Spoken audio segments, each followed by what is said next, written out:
जय हिंद दोस्तों, आज की इस क्लास में हम जानेंगे कि कंपनी का समामेलन कैसे होता है। कंपनी का समामेलन कैसे कराया जाता है, चाहे वह प्राइवेट कंपनी हो, गवर्नमेंट कंपनी हो या एक व्यक्ति कंपनी हो। इन तीनों कंपनियों का समामेलन यदि हमें कराना होता है तो इनके लिए मुख्य रूप से दो चरण होते हैं। जब कभी हम रजिस्ट्रार कार्यालय में जाते हैं अपनी कंपनी का रजिस्ट्रेशन कराने के लिए, तो सबसे पहले हमें मुख्य रूप से दो प्रोसेस होते हैं, दो डॉक्यूमेंट मांगे जाते हैं। वो डॉक्यूमेंट क्या होते हैं? एक देखिए, सबसे पहला होता है पार्षद सीमा नियम, दूसरा होता है पार्षद अंतर नियम। ये मुख्य दो डॉक्यूमेंट होते हैं। तो पार्षद सीमा नियम क्या होता है? पार्षद सीमा नियम यह होता है जो बताता है कंपनी के बाहरी आवरण को। इसमें मुख्य रूप से 6 क्लास होते हैं। 6 क्लास होते हैं। इन 6 क्लास के अंतर्गत ये हमारा पार्षद सीमा नियम तैयार किया गया है। पार्षद सीमा नियम का जो पहला क्लास होता है या पहला चरण होता है उसे हम नाम वाक्य के नाम से जानते हैं। नाम वाक्य कहने का मतलब इसमें पूरा बताया गया होता है कि कंपनी जो है उसका नाम क्या रहने वाला है। उस नाम के बारे में पूरा डिफाइन किया होता है, कंपनी का ये नाम रहेगा, ये ऐसा रहेगा, ठीक। उसके बाद जो स्थान वाक्य में बताया जाता है कि जो हमारा रजिस्टर्ड कार्यालय, हमारी जो कंपनी है वो कहाँ पर स्थापित होने वाली है, उस जगह को सुनिश्चित किया जाता है। तीसरा वाक्य है उद्देश्य वाक्य। उद्देश्य वाक्य में यह बताया जाता है कि जो हमारी कंपनी है जिसको हम रजिस्ट्रेशन कराने आए हैं, ये कंपनी का उद्देश्य क्या है, क्या काम करने वाली है कंपनी। तो उसी के आधार पर कंपनी का रजिस्ट्रेशन होता है। तो वहाँ पर बताना पड़ता है कि हमारी कंपनी का उद्देश्य क्या है। तो उद्देश्य वाक्य में इसको डिफाइन किया जाता है। अगला टॉपिक पॉइंट है कि हमारा दायित्व वाक्य। दायित्व वाक्य क्या है? दायित्व वाक्य में यह बताया जाता है कि जो हमारी कंपनी है ये सीमित दायित्व है या असीमित दायित्व। हमारी कंपनी जो है इसके दायित्व कैसे रहने वाले हैं, क्या सीमित दायित्व कंपनी में रजिस्ट्रेशन इसका होने वाला है या असीमित दायित्व में। तो इसके दायित्व वाले वाक्य में इसको डिफाइन किया जाता है। उसके बाद आता है पूंजी वाक्य। पूंजी वाक्य में पूंजी वह होती है जैसे कि हम कंपनी जब स्टार्ट करने जा रहे हैं तो हम कितनी तक की हमारी कंपनी रन करेगी। मतलब जैसे कि मान लीजिए हमारी कंपनी रजिस्ट्रेशन करवाने जा रहे हैं, हम मान लें कि हमने 10 लाख तक का रजिस्ट्रेशन करा है, तो हम कंपनी को हायर मतलब ज़्यादा से ज़्यादा कंपनी में 10 लाख तक का ही ट्रांजेक्शन कर सकते हैं जब हमारी कंपनी 10 लाख के टर्नओवर पर रजिस्टर्ड होगी। तो पूंजी वाक्य में ये बताया जाता है कि हमारी कंपनी अधिकतम कितने तक का टर्नओवर करेगी साल भर में, ठीक।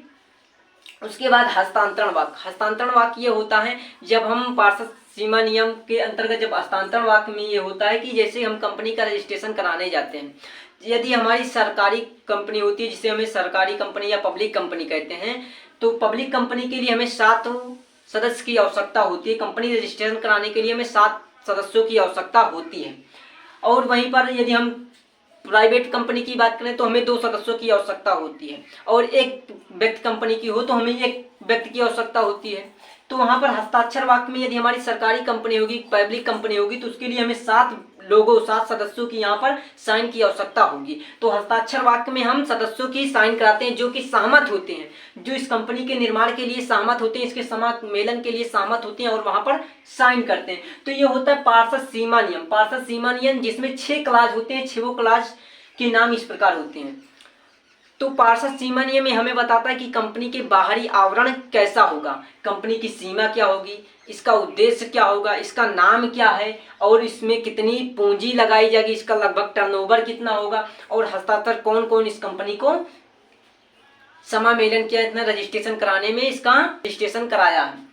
तो ये होता है। अब पार्षद अंतर नियम क्या होता है? पार्षद अंतर नियम होता है, पार्षद अंतर नियम में कंपनी के आंतरिक गतिविधियों का उल्लेख होता है। जैसे कि पार्षद सीमा नियम में हमारा हो गया कंपनी के बाहरी आवरण, जैसे कि नाम हो गया, उद्देश्य हो गया, स्थान हो गया, दायित्व हो गया, पूंजी हो गई कि कैसे कैसे इसका बाहरी आवरण तैयार हुआ है। उसी प्रकार जो पार्षद अंतर नियम होता है इसमें कंपनी के आंतरिक गतिविधियों का उल्लेख होता है। जैसे कि हमारी जो कंपनी होगी इसमें संचालक भी होंगे, वर्कर भी होंगे, एम्प्लॉय भी होंगे, मैनेजर भी होंगे, सुपरवाइजर भी होंगे और नए नए सदस्यों और नए नए वर्करों का इसमें चयन भी होता रहेगा, उनका रिटायरमेंट भी होता रहेगा, उनमें लाभांश कैसे बटेगा, जो हम जनता से यदि हम जनता से या फिर हम जैसे पूंजी लेते हैं, जनता से पूंजी लेते हैं तो उसको लाभांश कैसे देंगे, इन सभी चीज़ों के बारे में जो उल्लेख होता है वो पार्षद अंतर नियम में होता है। अर्थात कंपनी के आंतरिक गतिविधियों का उल्लेख हमारा पार्षद अंतर नियम में होता है। पार्षद सीमा नियम और पार्षद अंतर नियम का एक अलग सा चैप्टर है आगे चल के हमें चैप्टर मिलेगा जिसमें हम जानेंगे कि पार्षद सीमा नियम के पूरे प्रोसेस को, पार्षद सीमा नियम होता क्या है। तो भी हमने मोटा मोटा बताया कि नाम वाक्य, स्थान वाक्य, उद्देश्य वाक्य, दायित्व वाक्य या पूंजी वाक्य, हस्ताक्षर वाक्य होते हैं। और अंतर नियम में कि जैसे कि कंपनी के संचालकों का, नए संचालकों को कैसे आवंटित किया जाएगा, उन्हें कैसे निष्कृत किया जाएगा, उनके लाभांश कैसे दिए जाएंगे, ये सभी चीजें होती हैं। तो ये मोटा मोटा था और आगे के चैप्टरों में हम इसके फुल डिस्कस करेंगे, इस पर फुल डिस्कस करेंगे। तो आई होप आपको समझ में आया होगा। तो ऐसे ही वीडियो के लिए आप हमारे चैनल को सब्सक्राइब करें।